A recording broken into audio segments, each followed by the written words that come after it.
Dear student, मैं विद्यासागर और आप देख रहे हैं VSK विद्यासागर सिंह का चैनल। तो देखिए, ये वीडियो है आप लोग को क्लास 10वीं के हिंदी गोधिली भाग 2 पाठ है आपका एक, श्रम विभाजन और जाति प्रथा। श्रम विभाजन और जाति प्रथा, जिनके लेखक हैं डॉक्टर भीमराव अंबेडकर या भीमराव अंबेडकर। तो यहाँ पे हम देखेंगे श्रम विभाजन और जाति प्रथा जो है ये एक प्रकार का कुकर्म है, हमारे समाज के बीच में जहर बोने का काम करता है।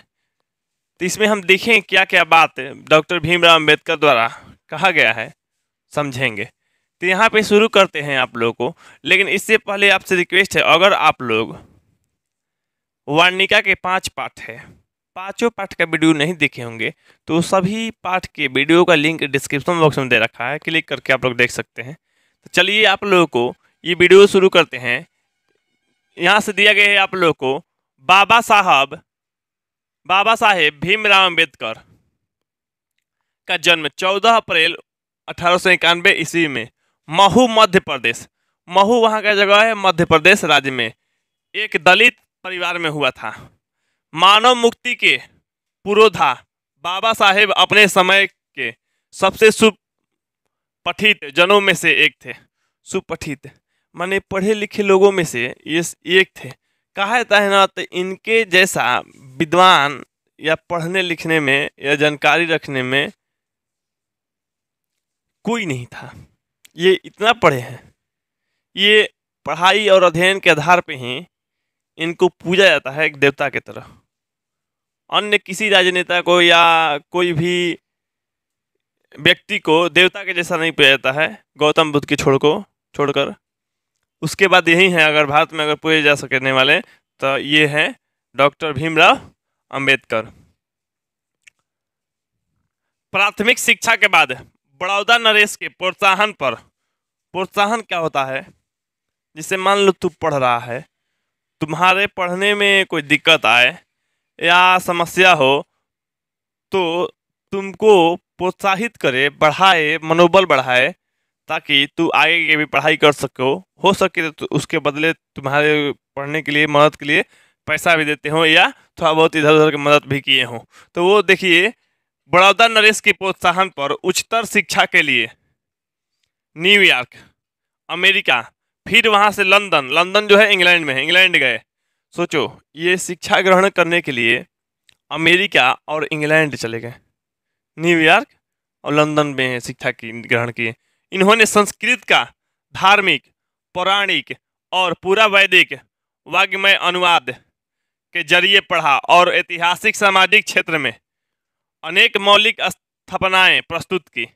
सब मिलकर वे इतिहास, मीमांसक, विभेदता, अर्थशास्त्री, समाजशास्त्री, शिक्षाविद तथा धर्म दर्शन के व्याख्याता बनकर उभरे। ये अध्ययन करने के बाद, जानने सीखने के बाद, ये इस तरह से माने ये इतना पढ़े, इतना पढ़ने लिखने के बाद ऐतिहासिक सामाजिक क्षेत्र में अनेक को स्थापना किए। इतिहास के मीमांसक बने, विधेयता बने, अर्थशास्त्री बने, समाजशास्त्री, शिक्षाविद तथा धर्म दर्शन के व्याख्याता बन के उभरे। ये इतना बन के उभरे, मैंने इतना चीज़ों को जानते थे, जानकारी रखते थे।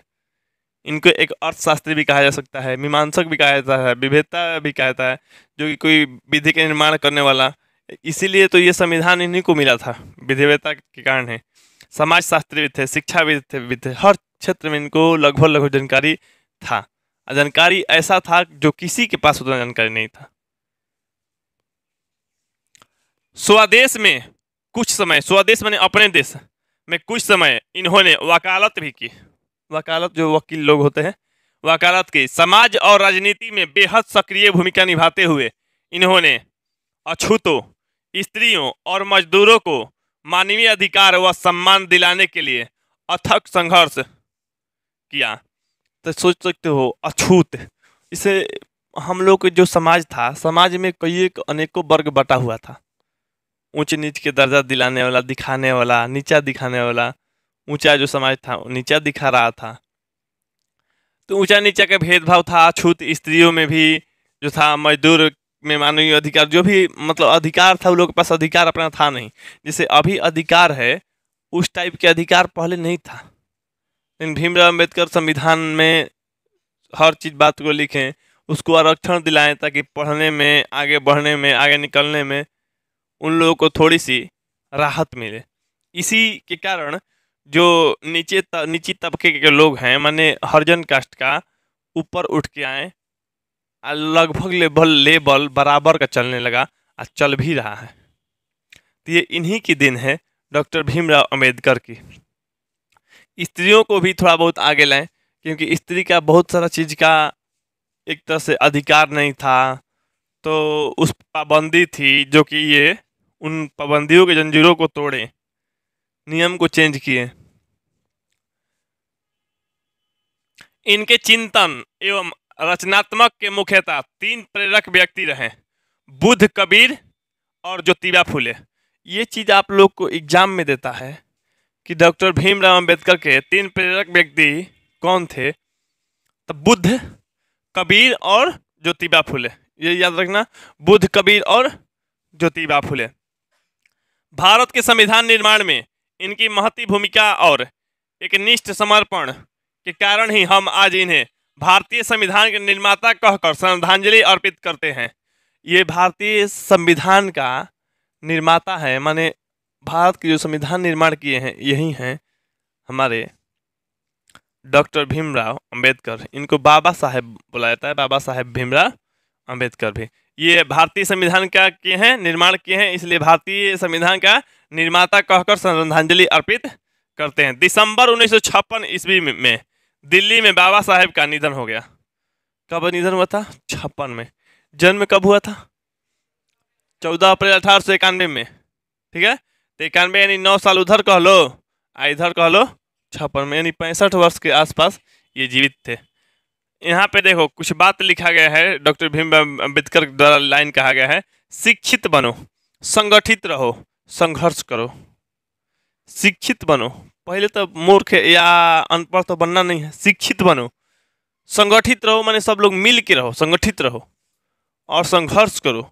संघर्ष करो, देखो तुम लोगों को क्या चीज़ की कमी हो रही है, सरकार से, समाज से, अपने से या देश से, जो चीज़ की कमी है उसके लिए संघर्ष करो।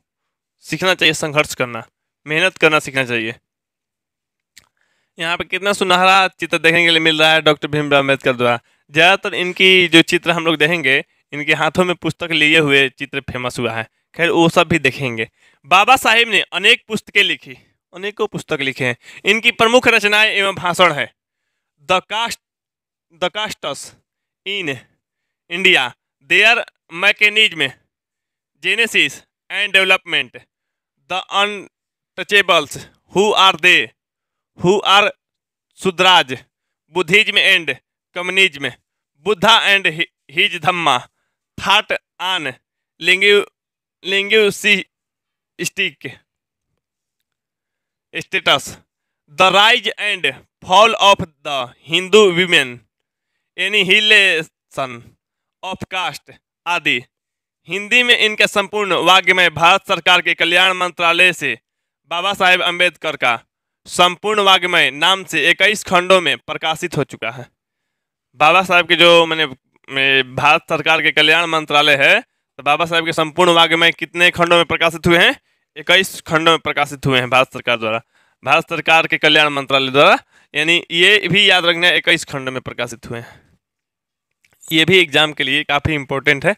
ऐसे तो कई सारा इसमें से क्वेश्चन निकल के आता है। निधन कब हुआ था, जन्म कब हुआ था, भारतीय संविधान के निर्माता कौन थे, तो ऐसा ऐसा प्रश्न निकल के आ रहा है। तो थोड़ा थोड़ा याद करना आप लोग के लिए बहुत ही ज़रूरी हो जाता है, क्योंकि ये प्रश्न आप लोगों को आगे भी चल के काम आएगा। क्योंकि बहुत सारे लेखक और बहुत सारी कहानी और निबंध जो होते हैं बाद में आपका काम न आए, 10वीं तक ही काम आए, लेकिन ये भारतीय संविधान के जो निर्माता हैं डॉक्टर भीमराव अम्बेडकर, आप कहीं भी चले जाइए इनके बारे में देते रहता है।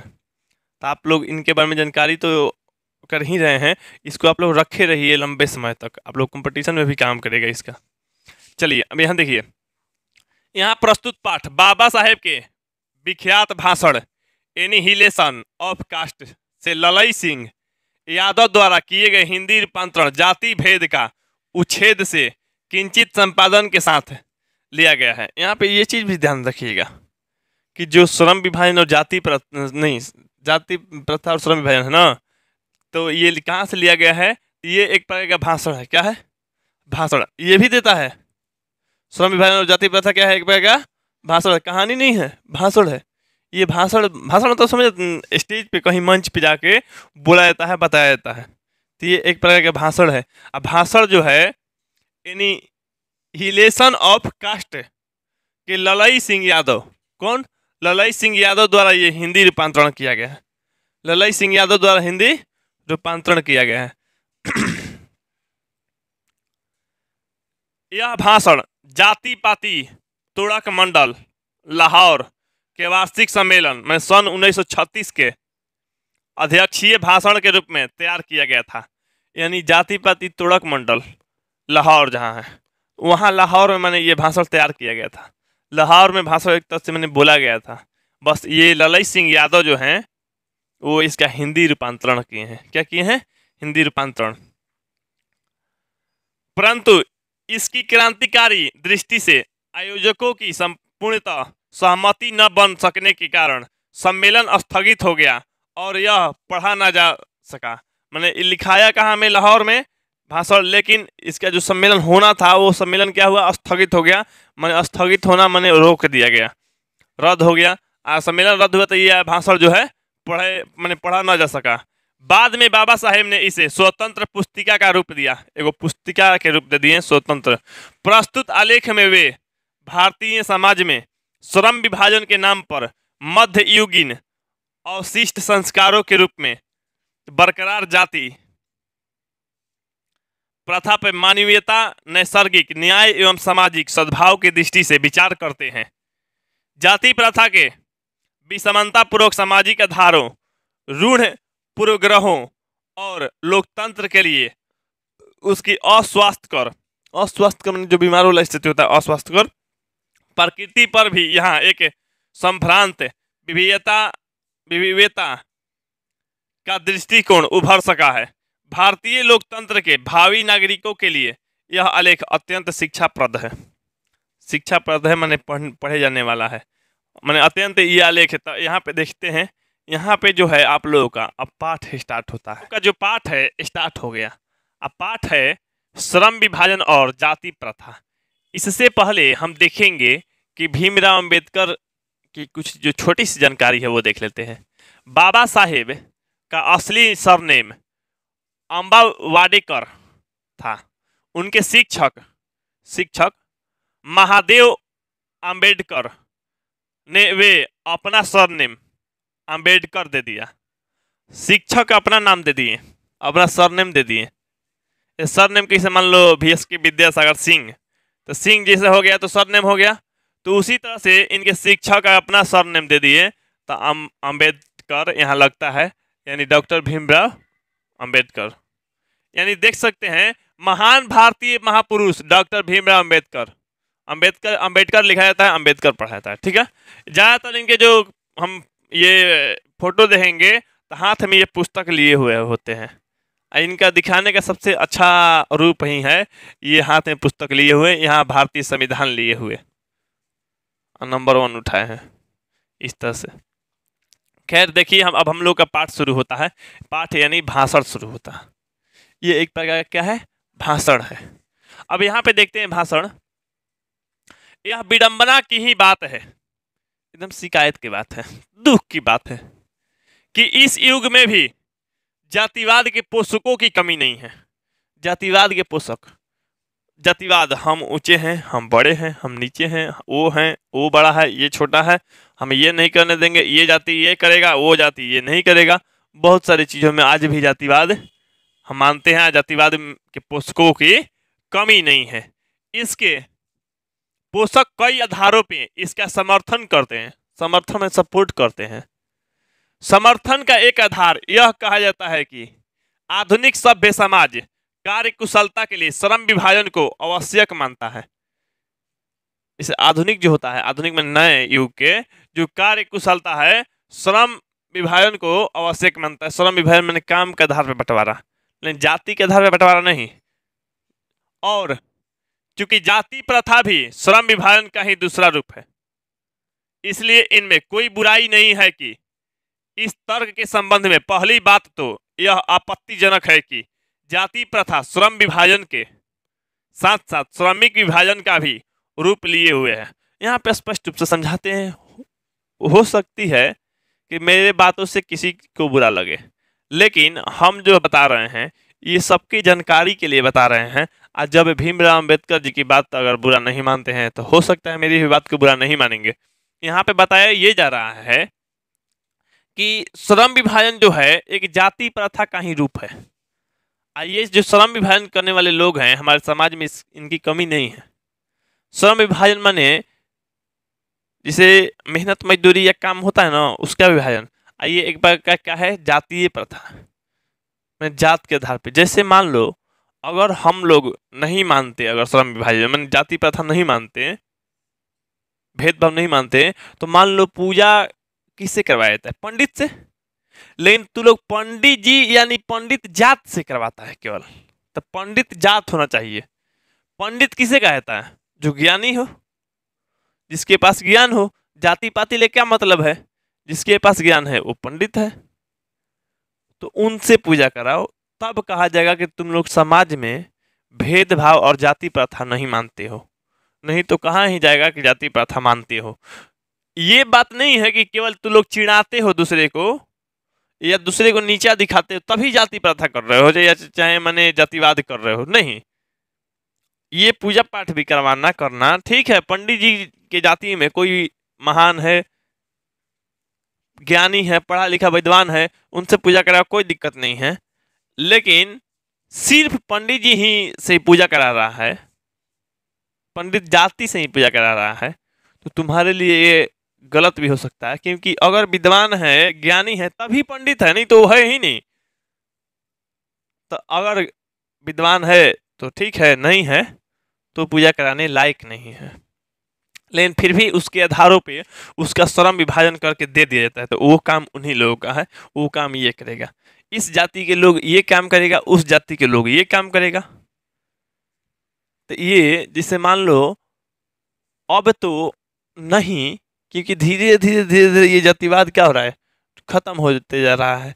इसमें पढ़ने वाले शिक्षित लोग उभर रहे हैं, तो धीरे धीरे जातिवाद का महत्व कम होता जा रहा है। नहीं तो जातिवाद इस कदर के था, जैसे मान लो कोयरी है तो वो सब्जी उगाएगा, खेती बाड़ी करके जिएगा, खाएगा, अपना जीविका चलाएगा। यादव जो है दूध दही ये सब से अपना जीविका चलाएगा। ब्राह्मण जो है पूजा पाठ करके, मंत्र तंत्र करके, ये सब से अपना जीविका चलाएगा। सुनार सोना चांदी बेच के, लोहार लोहा को पीट के ढाल के मरम्मत करके इस सब से कमाएगा। तो इसी तरह से अनेकों जातियां हैं, अनेकों जातियां हैं। कहार डोली उठाएगा, है ना, या अनेकों, जैसे मलाह जो है मछली पकड़ेगा, मछली मारेगा। अनेकों जातियां का अनेकों काम हो गया है, अनेकों काम। तो ये जाति के आधार पे काम बांट दिया तो बहुत ही गलत था। खैर बांटा गया, लेकिन अब तो हम लोगों को स्वतंत्रता मिल चुकी है। जैसे हम अभी अपना सोना का दुकान खोलना चाहें, सोना चांदी जो भी है जीवन आभूषण का, तो हम खोल सकते हैं, कोई दिक्कत नहीं है। हमको क्या है, वो अब अधिकार है, हमको कोई रोक नहीं सकता है। लेकिन वही पहले अगर काम हम कर सकते थे, जैसे मान लो पूजा कराने बैठेंगे तो हम पंडित जी के काम कर रहे हैं, मैंने पूजा करा रहे हैं, हम ज्ञानी हैं, विद्वान हैं, पूजा कराने बैठ रहे हैं, तो हमसे लोग पूजा नहीं कराता, भेदभाव मानता। तो नहीं नहीं, ये पंडित जी नहीं है, इनसे पूजा वूजा नहीं कराई जाएगी। मतलब ये जो था पहले रोक था, एक तरह से रोक लगा दिया गया था। मैंने लोग जाति के आधार पर ही काम देता था। ये काम जो है जन्म से पहले ही तय हो जाता था, तो किसका लड़का क्या करेगा। सोचो कितना गलत है। अभी किसी लड़का का जन्म भी नहीं हुआ है और उसका पता चल गया कि ये क्या करेगा। अभी जन्म भी नहीं हुआ, धरती पे भी नहीं आया, क्या पढ़ेगा, क्या महान बनेगा, क्या करेगा, कुछ नहीं। जाति से ही पता चल गया कि ये काम करेगा। श्रम विभाजन निश्चय ही सभ्य समाज की आवश्यकता है, परंतु किसी भी सभ्य समाज में श्रम विभाजन की व्यवस्था श्रमिकों के विभिन्न वर्गों में अस्वाभाविक विभाजन नहीं करती है। भारत की जाति प्रथा की एक और विशेषता यह है कि यह श्रमिकों का अस्वाभाविक विभाजन ही नहीं करती, बल्कि विभाजित वर्गों के एक दूसरे की अपेक्षा ऊंचा नीचा का भी करार देती है। भारत के इसे कहने का मतलब जाति जो है कि श्रम श्रम विभाजन माने मेहनत मजदूरी करने का विभाजन बांटती नहीं है, केवल काम को ही नहीं बांटती है, ऊंचा नीचा दिखाने का भी बात करती है, चाहे ऊंचा नीचा दिखाया जाता है इसमें। ठीक है, मान लो जाति के आधार पे काम मिल गया, ठीक है, लेकिन ऊंचा नीचा दिखाने वाला भी तो दिक्कत है, गलत है, जो कि विश्व के किसी भी समाज में ऐसा नहीं पाया जाता है। ऊंचा नीचा दिखाने वाला नहीं पाया जाता, लेकिन किसी किसी समाज में है, काला गोरा का फर्क होता है, लेकिन जाति के आधार नहीं होता है। यहाँ पे देखो बाबू, यहाँ पे जैसे यहाँ पे है, यहाँ बैसाखी है, बैसाखी यहाँ ये है आरक्षण छात्रवृत्ति, तो यहाँ पे देख सकते हैं यहाँ नारी लोग है, नारी लोग को भी पैरों तले दबाया जा रहा है। ये चित्र जो है बहुत ही विचित्र है, ये चित्र नहीं विचित्र है, नारी को दबाया जा रहा है पैरों तले। यहाँ क्षुद्र लोग हैं 75%, मैं छोटे जातियों के, जिनको कुचला जा रहा है। इनके ऊपर ये हैं शायद वैसे लोग जो व्यवसाय करते हैं, उसके बाद क्षत्रिय हैं जो राजा या बड़े कास्ट के हैं, क्षत्रिय वो हैं जो कि सबको दबाए हुए हैं। तो व्यवसायी के लोग, चाहे जो वैसे लोग हैं जो बिजनेस व्यापार करने वाला, वो दबाया हुआ है सबको।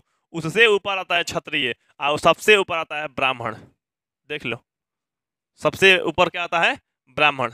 फिर अल्पसंख्यक में आता है, इसमें है सिख और मुसलमान। तो इन लोगों को अलग ही एक पैर के छोड़ दो। फिर भी ये हिंदू अपने में ऊंचा नीचा छोटा नीचा दिखाने के चक्कर में एक दूसरे को दबाए रखा है।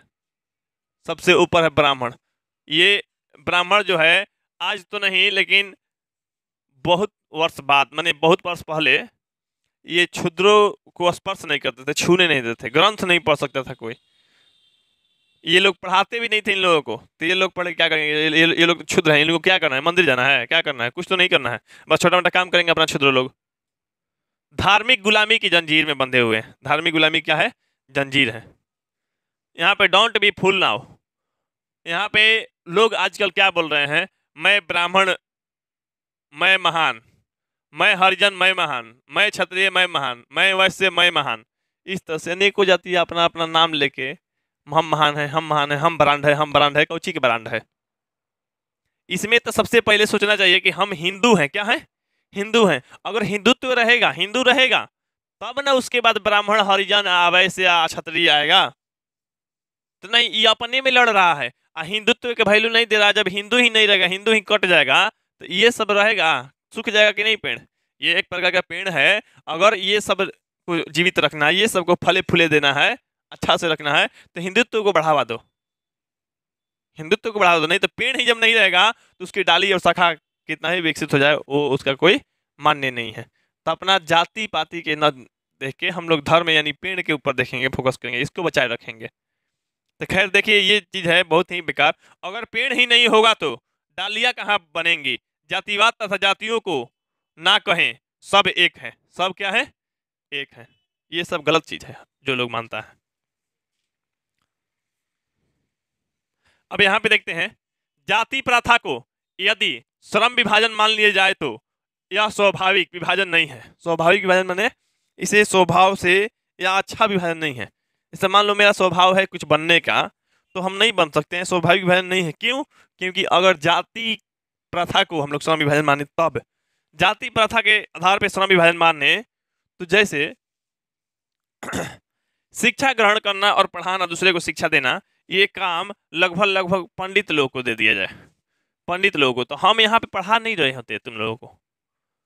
हम जाति से मान लो बता दिए कि कोयरी, तो कोयरी क्या करेगा? अपना सब्जी उगाएगा, मिट्टी से जो भी फसल तैयार करेगा उससे अपना जीविका चलाएगा। वो अगर काम हमको दे दिया जाता तो हमको अस्वाभाविक लगता। मेरा स्वभाव नहीं है वैसा करने का, इच्छा नहीं है, फिर भी हमको मजबूरन करना पड़ता। तो इसलिए सबको बता रहे हैं, किसी का भी जाति जो भी है उसके जाति के आधार पर वो काम करना रहता, तो सबको अस्वाभाविक लगता है, वो काम ठीक नहीं है, फिर भी करना पड़ता। तो इस आधार पर जाति प्रथा को मानो ही ना। जाति प्रथा को मिटा दिए हैं डॉक्टर भीमराव अम्बेडकर। जाति प्रथा नहीं मानना। तो जाति प्रथा अगर मान के श्रम विभाजन करेंगे, मैंने काम को देंगे या काम को बांटेंगे, तो ये क्या होगा, स्वाभाविक विभाजन नहीं है, स्वाभाविक विभाजन नहीं है, क्योंकि यह एक मनुष्य की रुचि पर आधारित नहीं है। कुशल व्यक्ति या सक्षम श्रमिक समाज के निर्माण करने के लिए यह आवश्यक है कि हम व्यक्तियों की क्षमता इस सीमा तक विकसित करें जिससे वह अपने पेशा या कार्य का चुनाव स्वयं कर सके। हम लोग व्यक्ति के माइंड या कुशल व्यक्ति को इस तरह सक्षम करें, सक्षम श्रमिक बनाएं, तो वो बड़ा होके वो अपना पेशा का चुनाव खुद कर सके। हमको क्या बनना है, क्या करना है, क्या हम हैं, जाति के आधार पर किसी को भी ना दो। हो सकता है जैसे मान लो जाति के आधार पे काम देने लगे, अगर टीचर जो है टीचर जाति के आधार पे दे, तो मान लो किसी भी कास्ट का टीचर एक बना देते हैं स्पेशल, बस वही कास्ट के बनेगा। अगर लड़का पैदा हुआ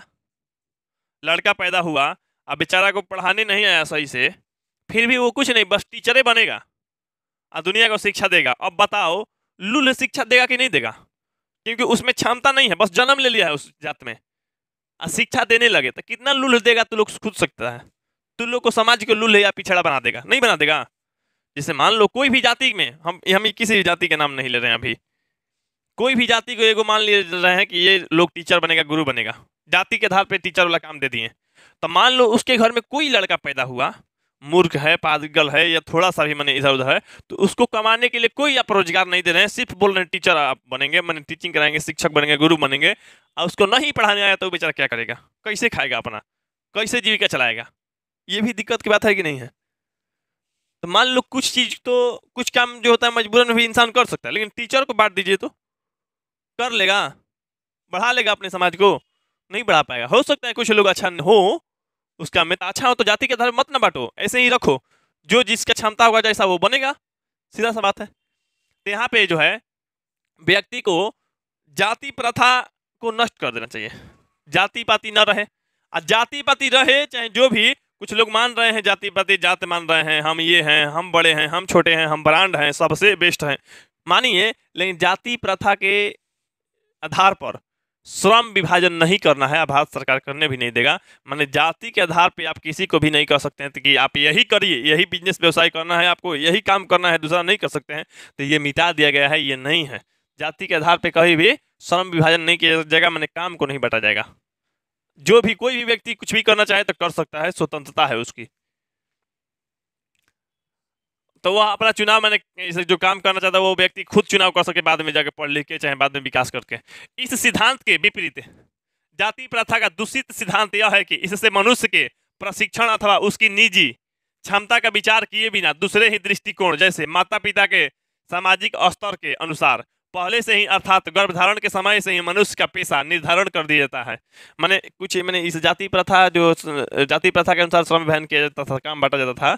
तो मतलब माता पिता के सामाजिक स्तर में समाज में लेवल क्या है, उनका काम क्या है, और उसी के आधार पे वो बच्चा के जन्म से पहले ही उनका काम तय हो जाता था। ये इसका लड़का होगा तो ये कहाएगा, ये बनेगा, ये करेगा, फिक्स हो जाता था। लेकिन अब ये नहीं है। यहाँ पे देखिए, जैसे मान लो गरीबी, अगर गरीबी को फान के आया, अगर गरीबी से उठ के आया, तो यहाँ कुछ लोग अभी भी हैं कि जातिवाद के आधार पर तुमको गिरा देंगे, जातिवाद उठाने के चक्कर में तुमको आगे ना बढ़ने देंगे, जो कि ये जीता जागता तुम लोगों को सामने चित्र दिखाया गया है। चित्र का जो यूज हम किए हैं तो लोग को बेस्ट से बेस्ट समझाने के लिए ही किए हैं। यहाँ पे देखते हैं, जैसे तब और अब, खैर जो भी है इसका बात छोड़िए, जातिवाद का हम ले रहे हैं। यहाँ पे जातिवाद के ऊपर देख लो, नौकरी है, यहाँ भी इतना लाख नौकरियां हैं, जो भी है। यहाँ पे योग्य युवा है ना, योग्य युवा, यहाँ पे डिग्री भी है, इसके पास सब चीज़ है, लेकिन इन लोगों के जातिवाद के आधार पे, जाति पाति के आधार पे, मैंने जंजीरों में, बेड़िया में, सिक्कड़ में लपेट दिया गया है, इनको आगे नहीं बढ़ने दिया जा रहा है। तो आप आगे बढ़ ही नहीं सकते हैं, इसी जंजीर को तोड़ना पड़ेगा, तब जाके ये आगे बढ़ेगा, तब जाके इनको नौकरी मिलेगी, आगे जाने की संभावना होगा। नहीं तो जाति के आधार पर इनको जंजीर बना दिया है, जंजीर में जकड़ा दिया है, ये यहीं तक रुक जाएंगे। यानी कहने का मतलब है जाति के आधार पर चलेंगे तो नहीं बढ़ पाएंगे कभी भी। जैसे मान लो मेरा छवि है टीचर का, तो जाति के आधार पर नहीं दिया गया, तभी तो मान लीजिए हम टीचर हैं।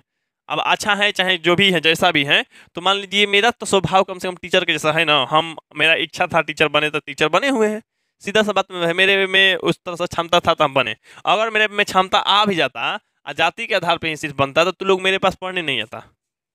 बात सही है। अगर अभी तुम लोगों को मानसिक दिमाग को, चाहे मानसिकता को चेंज नहीं किया गया, नहीं बदला गया, तो आने वाले समय में इसी तरह के लोग मानेगा। जैसे हमको तुम लोग अभी टीचर नहीं बनने देता अगर जाति के आधार पर रहता, तब जाति के आधार पे पूजा पाठ है तब सिर्फ पंडित लोग ही करेगा। अभी हमको पूजा पाठ नहीं करने देगा तुमको। मान ले पूजा पाठ करने भी दिया तुम लोग, तो तुम लोग चाहे आप लोगों को ये भी एक क्षमता होना चाहिए कि आप पूजा भी करा सकते हैं, बस उस तरह का क्षमता रहना चाहिए। यानी पंडित जाति से कोई दिक्कत नहीं है, ब्राह्मण से है या नहीं है उससे मतलब नहीं है। ज्ञानी हो, उनके जैसा कुछ स्वाभाविक आदत हो, जैसे मान लो पूजा कराने वाला का खुद भक्ति मन, ये नहीं कि पान गुटखा नशा करने वाला मतलब ब्राह्मण हो चाहे कोई भी हो, या मान लो जीवों की हत्या करने वाला, ये सब पाप करने वाला पापी नहीं चाहिए। पापी न रहे, पूजा पाठ कराए, कोई दिक्कत नहीं है। जाति के आधार पे हम लोग किसी को भी पंडित नहीं बोलेंगे। पंडित माने होता है ज्ञानी, तो सिर्फ ब्राह्मण को ही पंडित नहीं बोला जा सकता है। सब लोग पंडित है अगर जिसके पास ज्ञान है, जिसके पास पाप करने की क्षमता नहीं है, पाप नहीं किया हुआ है। तो चलिए हम लोग यहाँ जाति प्रथा, तो देखिए कुछ चित्र की मदद से भी यहाँ पे और कुछ बातें हैं बताई गई है। देखिए, जाति प्रथा पेशे का दोषपूर्ण पूर्व निर्धारण ही नहीं करती, बल्कि मनुष्य को जीवन भर के लिए एक ही पेशे में बांध भी देती है। अब ये देखिए कितना अच्छा बात है। जैसे जाति प्रथा के आधार पे आपको जन्म से पहले ही काम दे दिया जाता है, तो लेकिन आप ये जान लीजिए सिर्फ और सिर्फ वही मैंने पूर्व निर्धारण ही नहीं कर रही है जाति प्रथा। जाति प्रथा दोषपूर्ण जो है पूर्ण निर्धारण नहीं कर रही, बल्कि मनुष्य को जीवन भर एक ही कामों में, चाहे एक ही पेशे में, पेशा मैंने काम में बांध के रख देती है। तो आप यही जीवन भर करते रह जाएंगे। भले ही पेशा अनुपयुक्त या अपर्याप्त होने के कारण वह भूखे मर जाए, लेकिन वो अपना पेशा नहीं बदल सकता। आधुनिक युग में यह स्थिति प्राय आती है, आधुनिक स्थिति में यह आती है क्योंकि उद्योग धंधों की प्रक्रिया व तकनीक में निरंतर विकास और कभी कभी अकस्मात परिवर्तन हो जाता है, जिसके कारण मनुष्य को अपना पेशा बदलने की आवश्यकता पड़ सकती है। अभी भी कुछ लोगों के सामने ये चीज़ देखने के लिए मिलता है, तो अभी भी अपना लोग पेशा बदल लेता है। जैसे मान लो किसी का भी काम अगर एक कामों से नहीं हो पा रहा है, पैसा उतना पैसा से नहीं हो रहा है, या काम उनके लिए अच्छा नहीं है, तो अपना क्या करते हैं, पेशा बदल लेते हैं। कुछ व्यापार करने लगते हैं, तो कोई मजदूरी करने लगता है, तो कोई नौकरी करने लगता है, कोई उससे भी काम मैंने अलग, कोई उस मैंने जो भी है अपना पेशा बाद में बदलता है किसी भी तरह से अगर दिक्कत होता है तो। अब बदलने की अगर स्वतंत्रता है तभी तो बदल रहा है। और यदि प्रतिकूल परिस्थितियों में भी मनुष्य को अपना पेशा बदलने की स्वतंत्रता न हो तो इसके लिए भूखे मरने के अलावे क्या चारा रहता है। सही बात है कि यहाँ पे मान लो अगर इंसान जो है अगर अपना परिस्थिति देख के उसको खर्च मेंटेन नहीं हो रहा है, भूख नहीं मिट रहा है, तो अपना पेशा बदल लेगा, काम बदल लेगा, काम करने लगेगा दूसरा। तो ये तो एक तरह से अच्छा है। अगर नहीं कर पाता वो, तो वो भूख से मरना पड़ता है, उसको मुश्किल से जीना पड़ता। तो इसलिए ये जाति प्रथा ही मिटा दो। जाति प्रथा के आधार पर भेदभाव, चाहे मान लो श्रम विभाजन बेकार है, श्रम विभाजन तो हट गया है, भेदभाव मिटा दो। जाति प्रथा के आधार पे भेदभाव मिटा दो। इसे भेदभाव के रूप में छोटा बड़ा नीचा जो भी है, हम ब्रांड है, हम ये हैं, हम वो हैं, ये सब गलत है। हिंदू धर्म की जाति प्रथा किसी भी व्यक्ति को ऐसा पेशा चुनने का अनुमति नहीं देती है जो उसका पैतृक पेशा न हो। ऐसा नहीं है कि हिंदू के जो जाति प्रथा है, हिंदू की जाति प्रथा ऐसा कोनो काम नहीं चुनने के लिए देती है जो कि आपका पैतृक पेशा न हो। जैसे मान लो मेरा पैतृक पेशा मैंने जो भी पिता का पेशा है वो पेशा नहीं है, फिर भी हम कर सकते हैं। जो पैतृक पेशा में नहीं है वो भी हम कर सकते हैं। अगर मान लो सोना चांदी का हम दुकान खोलना चाहें तो खोल लेंगे। जरूरी नहीं है कि हम सुनार ही जाती रहें। अगर हमको होटल चलवाना है मालिक बन के या कुछ भी, तो होटल हम चलवा सकते हैं। जरूरी नहीं कि हम हलवाई हो, हम चलवा सकते हैं होटल नहीं। तो इस तरह से मैंने जो ये जाति के आधार पर नहीं बांटा गया है, नहीं दिया जा सकते। जो पैतृक पेशा ना हो वो भी हम लोग कर सकते हैं। हमने ऐसा पेशा चुनने का अधिकार है, भले ही वह उससे परंपरागत होगा, शायद थोड़ा सा मिस्टेक हो गया हो। इस प्रकार पेशा परिवर्तन की अनुमति न देकर जाति प्रथा भारत में बेरोजगारी का एक प्रमुख व प्रत्यक्ष कारण बनी हुई है। ये क्या है, मैंने बेरोजगारी का प्रत्यक्ष कारण बनी हुई है। अब देखो बेरोजगारी समझो पहले। जैसे मान लो बाबू, अगर हम में क्षमता है, पढ़े लिखे लोग हैं, ज्ञानी हैं, हम पूजा कराना चाहें, गांव गांव में जाके, शादी विवाह में जाके पूजा कराना चाहें, क्षमता है, हमको दूसरा काम करने में उतना अच्छा न लगा हो, चाहे नहीं कर पाते हैं, ठीक, ये काम कर लेते हैं आसानी से, लेकिन हमको जाति के आधार पर पूजा पाठ नहीं कराने दिया जाएगा तो हमारे लिए क्या होगा? बेरोजगारी होगा कि नहीं बेरोजगारी? जैसे मान लो हमको पैसा है, सुनार बन के हम सोना चांदी बेचे, दूसरा चीज़ हमको अच्छा नहीं लग रहा है बिजनेस, अगर हमको नहीं चुनने का हक होता तो हम क्या घर पे अपने बैठे होते, बेरोजगार होते? उसी तरह से मान लो कुछ लोगों का जैसे हमको होटल खोलने का मन हो तो होटल खोले, अनेकों प्रकार की मिठाइयाँ, अनेकों प्रकार के क्रीम, हर प्रकार का रहे, तो हम होटल का मालिक बनना चाहें तो नहीं बन सकते क्योंकि जाति के आधार पर बनना है, हलवाई ही बनेगा सिर्फ, तो ये चीज़ भी गलत है। जहाँ पे मान लो एक ही जात अगर अधिक होते हैं, कहीं कहीं शहरों में, कहीं कहीं बाजारों में, कहीं कहीं मार्केट में, कहीं कहीं गाँवों में एक ही जात है, जैसे मान लो कहीं है तो पंडित है मान लो 200 घर, तो भैया पूजा कौन कराएगा? सब पंडित को दे दो पूजा करने वाला, तो पूजा कौन करवाएगा? सब तो पंडित जाती है, तो उन लोगों क्या हो, बेरोजगार ना हो जाएगा बेचारा? तो ये सब बेरोजगारी हो जाएगा उन लोगों के पास। तो ये कहीं भी नहीं करना है कि जाति प्रथा को श्रम विभाजन बना के चलना है। कोई भी जात ऊंचा हो या बड़ा हो, ये नहीं है कि सिर्फ नीचे जातों को दिक्कत है, ऊंचे जात को भी दिक्कत है, नहीं बताया दिक्कत अभी, बेरोजगारी उन लोगों को भी मिल जाएगी। कहीं कहीं गाँव जो होता है एक ही जाति का होता है, सब लोग एक ही काम करेगा तो फिर मान लो कहीं कहीं नाई है, नाई जो बाल बनाता है, जन्म के आधार पे मान लो नाई के बाल काटने का इजाजत दिया जाता है, लेकिन मैंने फिक्स नहीं है, कोई रोक नहीं है, हम बता रहे हैं कर रहा है उसका, मैंने पिता लोग या जो भी है दादा पूर्वज किए हैं वो कुछ लोग कर रहा है, लेकिन ये कोई रोक नहीं सकता है दूसरा काम करे तो, क्योंकि ये नहीं है संविधान में, तो हम लोग रोक नहीं सकते। ठीक है वो कर रहा है, अच्छा लग रहा है, उसको करना चाहिए, चाहे करे तो अच्छा ही है। समाज में किसी न किसी व्यक्ति को हर काम करना ही पड़ता है, तभी समाज की पहिया या गाड़ी चलेगा। तो मान लो नाई जो है, किसी किसी गांव में मान लो 100 गो नाई का घर है, तो सब लोग बाल बनाएगा अपना, मान लो अगर मैंने जाति प्रथा के आधार पर काम बांटता जाता, 100 में से 100 घर के जो भी मान लो सबके घर दो तीन आदमी है, तो मान लो 500 तो नाई हो जाएगा, बाल बनवाने वाला कौन होगा? तो उन लोगों को क्या मिलेगा? बेरोजगारी मिलेगा, ऐसे ही बेचारा जिएगा, जी भी नहीं पाएगा सही से, कहाँ से कुछ खाएगा तभी ना जिएगा, खाने के लिए भी नहीं मिलेगा, कौन देगा उतना लोगों को खाना? तो इसलिए जाति के आधार पे कहीं भी बांटना नहीं है, बात समझ गया?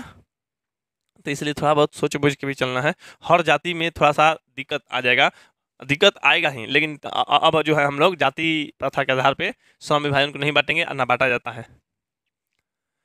इसी प्रकार हम देखते हैं कि श्रम विभाजन की दृष्टि से भी जाति प्रथा गंभीर दोषों से युक्त है। जाति प्रथा का श्रम विभाजन मनुष्य की स्वेच्छा पर निर्भर नहीं रहता, मैं स्वेच्छा में इच्छा पर निर्भर नहीं रहता है, कि इच्छा जो भी है मैंने इसे जाति प्रथा के आधार पर नहीं है, मनुष्य की व्यक्तिगत भावना तथा व्यक्तिगत रुचि का इसमें कोई स्थान अथवा महत्व नहीं रहता। इस आधार पे अब तो रुक जो मतलब बता रहे हैं, मैं अगर जाति प्रथा रहता तो अब उसमें मतलब कोई भी मैंने इच्छा या मनुष्य की व्यक्तिगत रुचि का स्थान नहीं रहता, तो हमको ये करना है कब? जब जाति प्रथा चलेगा तब अपना इच्छा के अनुसार नहीं कर सकता, क्योंकि इच्छा के अनुसार या अपने रुचि के अनुसार मैंने कोई स्थानों में नहीं है, तो इच्छा के अनुसार कर सकता है कब? जब जाति प्रथा रहे तब, जाति प्रथा वाला में ये सब नहीं होता है। इस आधार पर हमें यह स्वीकार करना पड़ेगा कि आज के उद्योग में गरीबी और उत्पीड़न इतनी बड़ी समस्या नहीं जितनी यह बहुत से लोग निर्धारित कार्य को अरुचि के साथ केवल विवशतावश करते हैं, विवश को मजबूर होकर करते हैं, वो सब बहुत बड़ा बेरोजगारी है। ऐसी स्थिति स्वभावतः मनुष्य को दुर्भावना से ग्रस्त रहकर टालू काम करने और कम काम करने के लिए प्रेरित करती है। ऐसी स्थिति में जहां काम करने वालों का न दिल लगता है और न ही दिमाग, कोई कुशलता कैसे प्राप्त किया जा सकता है? सही बात है, और कोई दिल ना लगाए, दिमाग ना लगाए, मेहनत ना करे, अच्छा से फले फूले नहीं, खुश ना रहे, तो वो कभी भी आगे नहीं बढ़ेगा, वो कभी भी मैंने ऊपर नहीं उठेगा, ठीक ना? अतः यह निर्विवाद रूप से सिद्ध हो जाता है कि आर्थिक पहलू से भी जाति प्रथा हानिकारक प्रथा है। जाति प्रथा क्या है? हानिकारक प्रथा, क्योंकि यह मनुष्य के प्रेरणा, रुचि एवं आत्मशक्ति को दबाकर उन्हें अस्वाभाविक नियमों में जकड़ कर निष्क्रिय बनाता है। अस्वाभाविक नियम, जो नियम है स्वाभाविक नहीं है, सबके लिए अच्छा नहीं है, अस्वाभाविक है, लेकिन उसी नियम में जकड़ देता है कौन? जाति प्रथा। तो यहाँ पे देखो, यहाँ पे भीमराव अम्बेडकर द्वारा कुछ बात देखो क्या गया है, मैं ऐसे धर्म को मानता हूँ जो स्वतंत्रता, समानता और भाईचारा सिखाता है। ये चीज एग्जाम में भी तुम लोग को पूछेगा कि ये लाइन जो है, मैंने चाहे डॉक्टर भीमराव अम्बेडकर कैसा समाज चाहते हैं, तो स्वतंत्रता, समानता और भाईचारा या भ्रातृत्व भी कहा जाता है, ये तीनों रहना चाहिए, ऐसा ये समाज चाहते हैं। यहाँ पे देखो, अब मैं समस्या के रचनात्मक पहलू को लेता हूँ। मैंने समस्या के रचनात्मक, मैंने ठीक है ये समस्या है, समस्या के रचनात्मक मैंने समस्या का आप दिखा कैसे सकते हैं या समस्या को ठीक कैसे कर सकते हैं। मेरे द्वारा जाति प्रथा की आलोचना सुनकर आप लोग मुझसे यह प्रश्न पूछना चाहेंगे कि यदि मैं जातियों के विरुद्ध हूँ, ये जाति के विरुद्ध है, तो लोग को लगेगा यही ना कि जाति के विरोध कर रहे हैं, जातियों के विरुद्ध हूँ, तो फिर मेरी दृष्टि में मैं आदर्श समाज क्या है, सब लोग पूछेगा। ठीक है, आप तो बोल रहे हैं ये समाज जो है जाति प्रथा के आधार पर मान रहा है, गलत है, लेकिन इनके आधार पर जाति प्रथा, मतलब इनके आधार पर समाज, कैसा समाज अच्छा होगा, मैंने समाज क्या है, मेरा उत्तर होगा कि मेरा आदर्श समाज स्वतंत्रता, समता, भातृत्व मैंने भाईचारा पर आधारित होगा।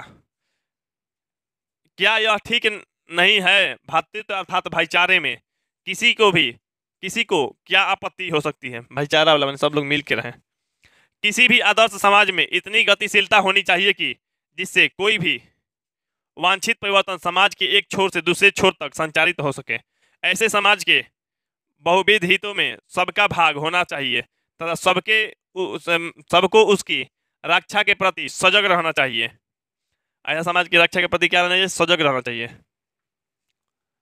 सामाजिक जीवन में अबाध संपर्क के अनेक साधन व अवसर उपलब्ध रहने चाहिए। तात्पर्य यह है कि दूध पानी के मिश्रण की तरह भाईचारे का यह वास्तविक रूप है। माने भाईचारा का जो रूप है कैसा होना चाहिए? एक दूसरे को हमेशा मदद करे, एक दूसरे से मिला रहे, इस तरह से मिला रहे तो लोग पता न लगा पाए कि कौन क्या है कैसा है। जिसे दूध और पानी के मिश्रण में नहीं पता लगाया जा सकता है, कहाँ पे दूध है हाथ में पानी उठाएगा, कहाँ पे दूध है पानी में पता नहीं चलेगा, मिल जाता है एकदम, मिल के एक हो जाता है। तो यहाँ पे दूध और पानी को देखो जिसे मिलाया गया है, तो यहाँ दूध और पानी को मिलाया जाता है, यहाँ पे एक हो जाएगा, एक रंग का हो जाएगा, पता नहीं चलेगा तुमको दूध अलग है पानी अलग। तो उसी तरह जो भीमराव अम्बेडकर है लेखक जो है, यहाँ भाईचारे का वास्तविक रूप बताते हैं कैसा होना चाहिए, तो दूध और पानी के मिश्रण की तरह, है ना। और इसी का दूसरा नाम लोकतंत्र है, क्योंकि लोकतंत्र केवल शासन की एक पद्धति ही नहीं है, लोकतंत्र मूल्यतः सामूहिक जीवनचर्या की एक रीति या समाज के सम्मानित अनुभवों के आदान प्रदान का नाम है।